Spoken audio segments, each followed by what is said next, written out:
How excited are you that Trudeau is not our leader? We have the story from the Daily Mail. President Xi humiliates Trudeau as he is caught on camera tearing strips off Canadian PM. That their conversation at the G20 has been leaked to the papers. It's not appropriate.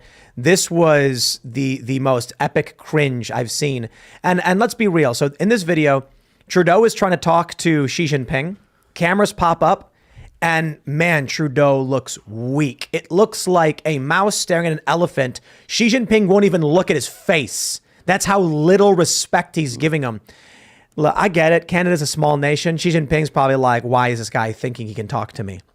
But talk about humiliating. I don't know. Did you guys see this one? Yeah. It's definitely an example of a language barrier. Poor Trudeau, the poor guy. I mean, he probably had his socks ruffled from this interaction. That's probably the most confrontation he got in his entire life. And this is sad for him, mainly because he loves China. He talked about how he adored China, being able to change the economy on the dime. He adores what China's doing and is replicating those same policies inside of Canada. Of course, imprisoning his protesters, debanking people who dare speak out against him, disarming the local population there, and now, of course, offering euthanasia to, of course, the poor people there and the depressed people there. Who does that? What kind of political leader does that?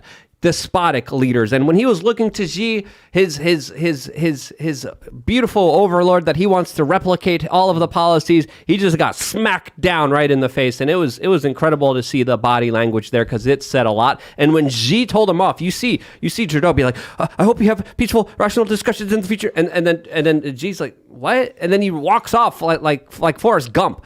It was pathetic. It was sad, and it shows you how weak a lot of these individuals are that do create the bad times that we have to live through. It's kind of like when someone raises a pet alligator. Some people are like, I'm going to have the most dangerous animal as a pet. And then one day the animal grows up and bites them in the leg, and they have to euthanize the animal. And you just see the disbelief and sadness in the owner's face. Like, this can't happen. Guys, Remember when the monkey ate that woman's face? Yeah. Oh, jeez. I feel really bad for Trudeau. I do. I feel a deep sadness. It reminds me of that time that I don't know if this story is true, because I'm having trouble finding source on it, but it's Elon Musk was asked about Neil Armstrong criticizing him, and Elon cried because, Elon really looked up to Neil Armstrong, had this dream of expanding the space program and all that stuff. And to hear, that one of your heroes was mocking or criticizing you must be so brutal for Trudeau to finally get to meet his hero, only to be just poo-pooed and shoot aside. Must have been truly devastating for the man. Absolutely. What was it exactly that happened that caused this conversation? Did you guys hear something was leaked? So Xi was mad because they were supposed to be having private conversations between them. The topics of those conversations was leaked to the Canadian press, obviously from Trudeau, who didn't keep his word and promised to keep conversations secret and private between the two. So this is also something that Emmanuel Macron did to Vladimir Putin. Vladimir Putin was also mad at him because Emmanuel Macron had a documentary film crew recording some of the conversations that they thought was private, that they thought wasn't going to be discussed to the general public, and they were talking very frankly.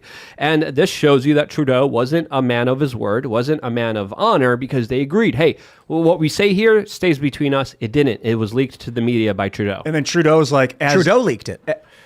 Someone in the Trudeau administration, if not Trudeau himself. Yeah. And then Xi Jinping was like, yeah, it's not cool. I'm paraphrasing. Was like, yeah, that's not cool, dude. And then Trudeau was like, we like to have open dialogue and make sure. And Xi Jinping was like, buzz on, and just turns and walks off. Like, what is he talking about? Open dialogue. That's not a concept that I'm familiar with.